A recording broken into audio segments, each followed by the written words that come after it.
In today's segment, we're going to talk about getting started in entrepreneurship, and here to talk about that is a student, Cameron Maddox. Cameron, good to talk with you today. You too, Jeffrey.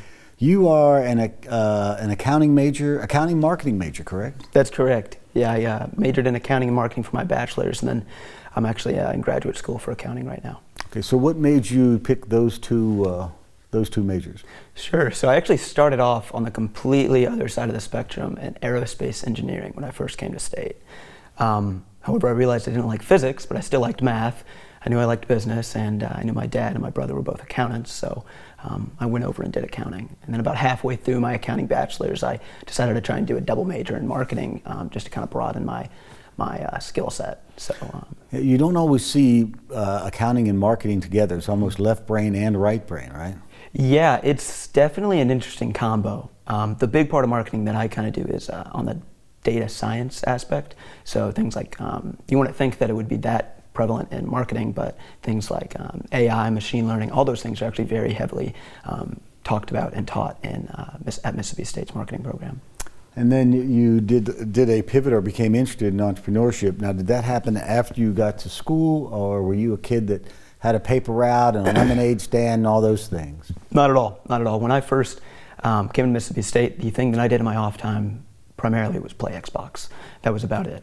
When I first came to Mississippi State, I joined a fraternity, Phi Delta Theta. I went through there for a semester, and then I had a fraternity brother of mine actually approach me with a business idea, and he needed help with, well, accounting, and that's when I swapped over to accounting. So that's when we realized, that we were going to start a business. And yeah, when he first came to me, he literally just had a chart, a piece of notebook paper with a chart of what he thought the revenues would look like. And he was like, hey, I need to make this look professional. And that's when we actually came to the Entrepreneurship Center. So were you attracted by the idea of making money, or were you attracted by the idea of starting a business and the whole process of it? What brought you into the fold? It's a very interesting question, and truthfully, it was something to do. It was something where we saw that it could be a cool idea. We saw that it could have potential here, and it was really, we had free time, and that's kind of what we decided to do. So, we first went to the Entrepreneurship Center and met with Eric Hill, the director out there still, and he kind of just guided us and showed us the ways that we should start, invited us into the Venture Catalyst program where you can actually pitch for funds, and we got $500 within a few weeks of starting, and that just jump-started the whole thing when we realized, wow, there's other people who actually think this could become something. So well, tell us about the business. Sure. So the first business was Cable Carts. That business was a golf cart company that took people all around Starkville through the Cotton District, Main Street. Think of it like Uber in a golf cart. So these golf carts, and I'm not talking like a golf cart you see at a country club. I'm talking 6-seaters, speakers, LED lights, lifted off the ground. They were pretty sweet, and it was a business that we started planning it in the spring of 2017. So that was the spring semester of my freshman year. And then we actually launched it, purchased the golf carts in the summer, and then launched it in the fall of 2017. All right, so tell me about, take me back to the first conversation you had with your partner, I believe James, and then the day you actually launched and the pitfalls in between that you didn't necessarily see coming. Can you walk us through that process where you thought, oh, this will be easy. We'll buy these carts, we'll get out, we'll have some customers, and we'll start shuttling people around Starkville. It just didn't quite happen that way, did it? No, it didn't. So walk us through that to your opening day. Sure. So when we first started Cable Carts, we went to the Entrepreneurship Center. We got some money after doing a part of the Venture Catalyst program. We got an extra $2,000, to be spent on really the golf carts. So it was pretty, not smooth sailing, but a lot of it was just planning. There was a lot of excitement. We didn't run into any big hurdles until we actually had the golf carts. Now the golf carts, full disclosure, they were $20,000 each. So we had to take out loans. We had to sign the loans, and at 19, we both had a decent amount of debt to our names just to start this thing. So at the time, that was great. We were like, yeah, we got these golf carts now. We were making monthly payments. And then once we got the golf carts down to Starkville, that's when we started running into issues. First issue was actually getting them licensed where they could drive on the road. A regular golf cart can't go drive on the street, so you had to make it into a low-speed vehicle, or a LSV, for legality purposes.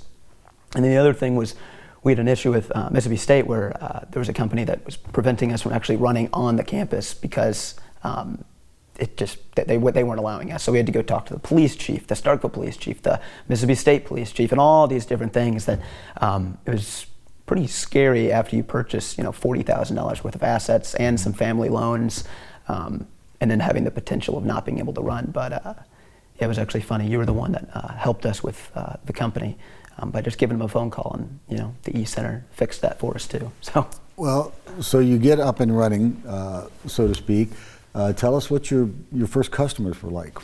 Sure. So I still remember our first customer. It was at it was at Rush Day for the sororities, and we had taken the golf carts out there. Me and James, we were driving, and we were like, there's got to be people wanting rides back to the sorority houses after they get done with Rush.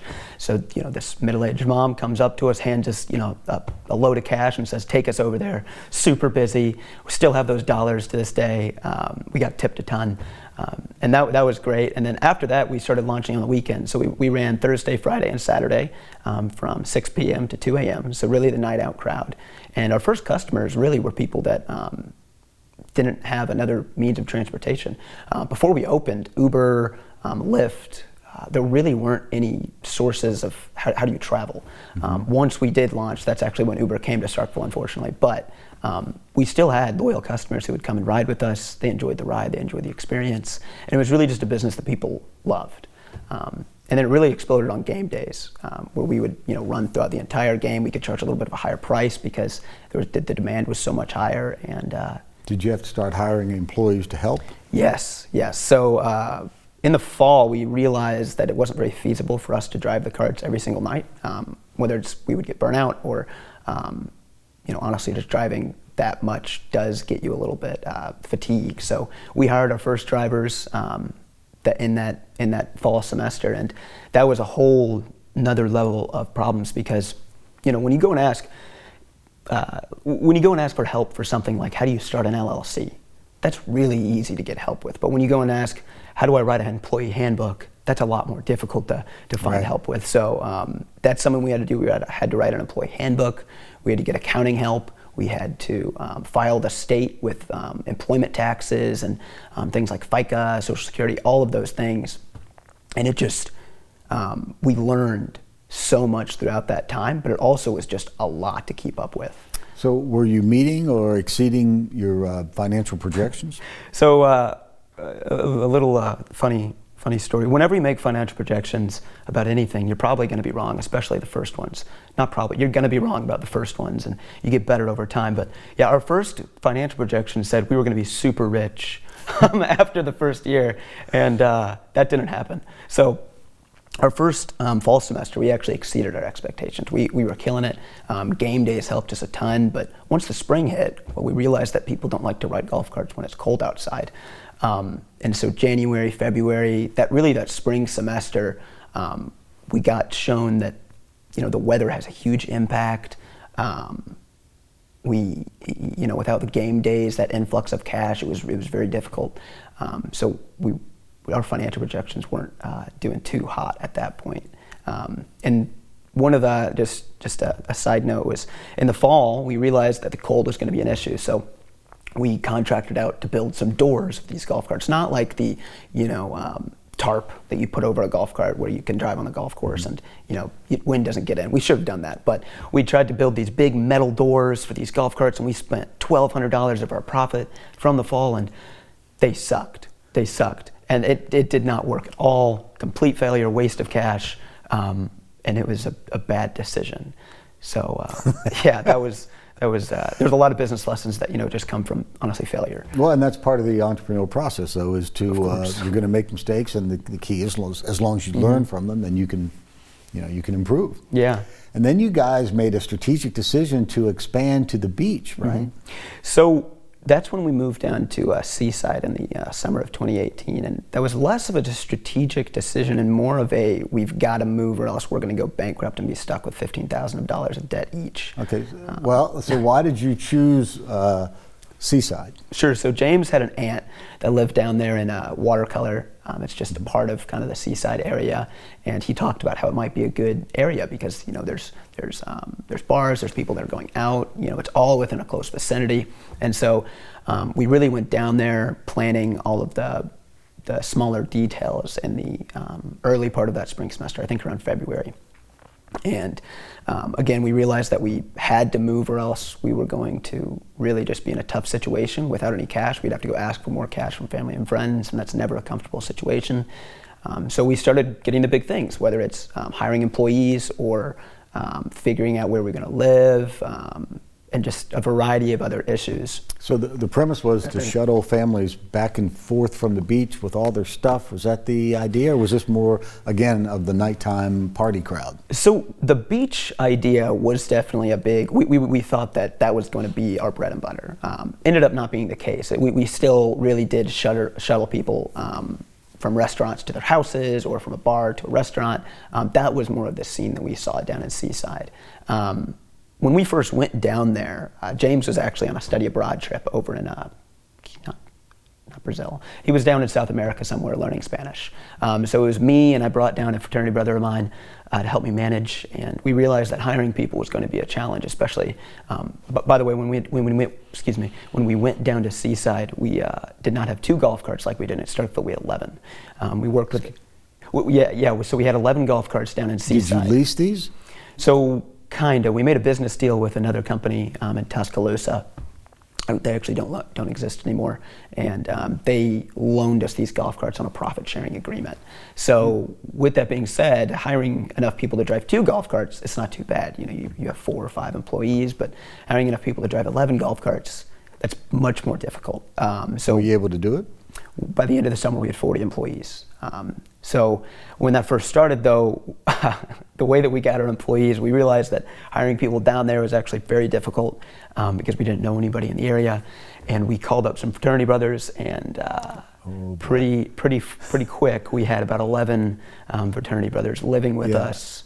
I should clarify, we were living in a trailer. So we were living in a trailer that of a guy that we met on Craigslist.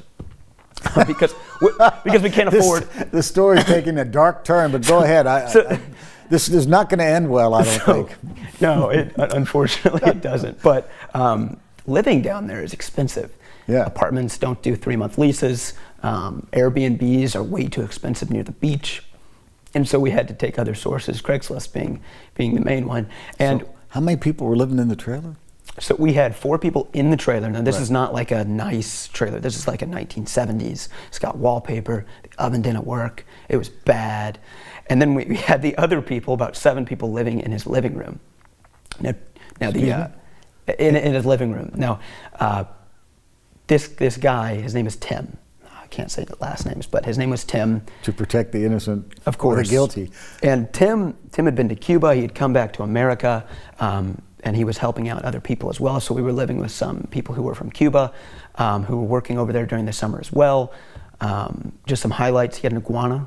The iguana's name was Edgar, and the iguana didn't have a cage, so this thing lived like a dog. One of my fraternity brothers, Reed, actually came in one day when he first got down there for the summer, and he got attacked by the iguana, where it pounced on him. And it was a really, really interesting experience, but in the end, we made it work. And it was because rent was cheap, it was near where we needed to be, and that's all we really needed. Did you make some money that summer? So we made $70,000 of revenue. It's not profit. We made $70,000 of revenue. What did you make profit-wise? We made about $200. So you got to live down there the whole summer and hang out and do what you do, what a whole gaggle of college guys do down on the beach. At the beach. Yeah. So was it worth it? Well, about halfway through the summer, we started facing some bigger difficulties. So one of the things that happened was somebody had fallen off one of the golf carts, and that actually led to a lawsuit. And through Seaside, a lot of other things were going on. So, even though you were living with fraternity brothers, even with your bestest of friends, when you're the I guess, boss. It's weird to say it, but when you're like the boss, it's a little bit different of a relationship. Sure. So, while they might be driving and then going out to like the bars, most of the time what I was doing was from when we opened at 10 a.m. until when we closed at 2 a.m., I was, on the call already. I was working at a coffee shop trying to figure out hiring.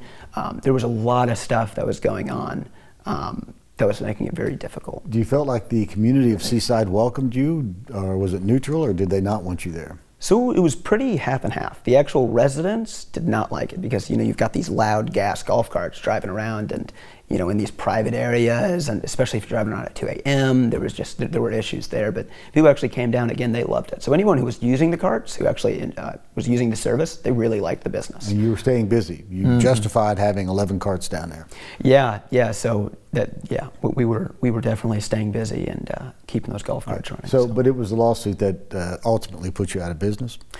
So not the lawsuit in particular. Again, as I said, we made $70,000 of revenue, but only $200 of profit, right? So that's, the profit margin there is just not there. What we found was that the business model that we were running was not working. You see, we made 90% of our revenue on those big event days, so game days, 4th of July, those big days where there's just not that many of them. So the business model that we had of staying in one location and working throughout that location, throughout the week, that just wasn't working. So, you'd have a Monday where you make, $100 in revenue, then you'd have a Saturday night where you make, $2,000. So, although we did have those big influxes, ultimately the business model itself was the issue.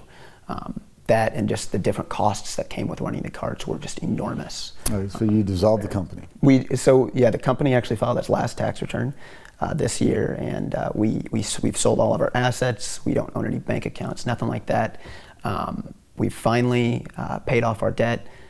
The lawsuit is actually still something that's still going on. That was something that actually happened when I got back to Starkville, and just to kind of hit the rock bottom of the entire experience was getting served on. I think it was right before Christmas, and I found out I was getting sued right after Coastal Carts came back and became Cowbell Carts once again. So we ran it again throughout 2019 or 2018 and then into 2019. So after Seaside, we ran it for a year, but after getting legal counsel, we decided to dissolve the company. Again, the business model just didn't work with the margins we were charging. So. All right, so on the downside, obviously you had some debt, you had some legal issues, but you also picked up a wealth of experiences. And now you have started a new business, which is getting funding, and it's got some legs, and one that you look to, I imagine, pursue to a profitable conclusion sometime. Yeah. So, through Cowbell Carts, although we didn't get any money, we learned so much. We learned real world things. Like in the classroom, you learn about payroll taxes for accounting students, or marketing, I don't even know, a lot of different marketing stuff. And then you get to apply those things to your business, right? So, when it comes to actually applying those things, I mean, we learned so much more than we could have ever learned in the classroom. Well, having the pressure of having to make a payroll on limited revenue versus the theory of making a payroll are two different things. That, loan payments, and all the others. So, it definitely puts a fire under you. It makes you learn those things, and it makes you learn those things yourself because you can't pay anybody because you don't have any money, right? So, that definitely was something that helped me learn. And whenever Cowbell Carts dissolved and Coastal Carts dissolved, those two companies, the one thing that I did have was more time, right? Because with Cowbell Carts, Coastal Carts, Thursday, Friday, Saturday, every single weekend, we had to go out there, set up cash bags, figure out maintenance issues. There was just so much stuff that was going on with them. That didn't allow you to do anything except for school and that. So whenever those finally ended, I had a lot more time on my hands. So that's whenever we really started planning for a new company. And there was a day whenever me and Madison were actually eating over at Two Brothers in the Cotton District. They've got a $2 Taco Tuesday deal, and we were sitting there and we were like, man, we really like these tacos, but I can't afford them at all if it's not on Tuesdays. And we started thinking, if there's deals on Tuesdays, shouldn't there be deals on Wednesdays and Thursdays and Fridays and all these different days? And what we found was that we couldn't find them anywhere. There was nothing online. We couldn't figure out what were happy hours. The only place to find this information was really on the website of whatever restaurant it is, if they had a website. So you started Dealio, which basically is one-stop shopping for every happy hour deal that day in that community. Yeah, that's exactly right. So, and you get an automated text sometime that afternoon saying, here's the dealio for, I know because I have this on my phone, here's the dealio for today. You got tequila shots at Dave's, you got $2 tacos, you got this, you got that. Yeah, and it really started, it didn't become what it is today right off the bat. We actually started this about a year ago, and it only became what it is about 6 months ago. So when we first started this, it was only me and a really good friend of mine, Patrick. I had no idea what I was doing, and I asked Patrick to help me actually build this thing, and figure out how to automate the process, because that was the big issue. People can find deals if they look hard enough, but actually getting it in a simple manner, that's very difficult. So Patrick figured out a way to actually automate that entire process, which is now known as our curation engine. So with that being said, we joined forces with another startup that was starting in the East Center, from Jake Cox, and he had the brilliant idea of the texting aspect. So when me and Patrick were doing it, we just had a website, and we had no idea how to market it. We were trying, it was failing. And then when we actually met with Jake, that's whenever we were like, that could work. And within a month, we grew to 1,000 subscribers in Starkville. Now we've expanded to Starkville, Memphis, Tuscaloosa, and we're going to be expanding to Birmingham this week. So what's the revenue model? How do you make your money on it? Sure, so we're testing out different revenue models. We've got 3 different options. So the first one is free. You give it completely free. That's how we had the explosive growth in Starkville. It was a free subscription service, and it was crazy just how fast it exploded. With that model, we've got to sell ads or local sponsorships or some method like that. Mm-hmm. The other model is just premium. So if you're not paying us a monthly subscription, you're not getting the text, and we're actually going to be testing that out in a location soon. And then the last model, which is kind of what we've been doing and kind of has been our bread and butter so far, has been the freemium model. So under that model, you've got the free version, which you get less texts and less deals every week. And then for the premium version, which is I think $2 a month. Yeah, it's $2 a month. And under that model, if you want more deals on more days of the week, that's when you pay $2 a month. So. Okay, so how do you then find the balance of your entrepreneurial life, and you're ready to graduate with degrees in accounting and marketing? I think you have a job waiting for you in Memphis. Mm-hmm. And you're getting married in June. So, and this is something that we talk about with our entrepreneurs, is finding that work-life balance. How are you planning on managing all that? Sure. So with Capital Carts and Coastal Carts, that really became an idol in my life, where that's all I was doing. I was putting school on hold. I was cramming for tests right beforehand. And that was my entire life, was Capital Carts and then Coastal Carts. However, once that changed, I went through a life change. I came to Christ. I was baptized, and a variety of other things. And when all that stuff happened, that's also when I met my now fiance, Madison. When all that stuff happened, I realized that my purpose is not Capital Carts. It's not the business that I'm running. My purpose is beyond that. It's greater than that. So whenever it came time for Dealio, one of the things, I'll give an example, one of the things that I never did for Capital Carts was I never prayed for the business, because I wasn't a believer at that point, right? But for Dealio, one of the things that I do all the time is I pray about the company. I pray for the company. I pray for my schooling. I ask for strength as I continue these hardships. As whenever we face a large problem, like getting the data from large companies or whatever it may be, all of these things, that's ultimately, even if it doesn't work out, that's not the end of it, right? And I've seen that, especially with Capital Carts now, is even though Capital Carts failed in an absolutely blaze of glory in a terrible fashion, we now have a startup that actually has a lot more chance of not only raising funds, but becoming a profitable business, hopefully in the millions one day.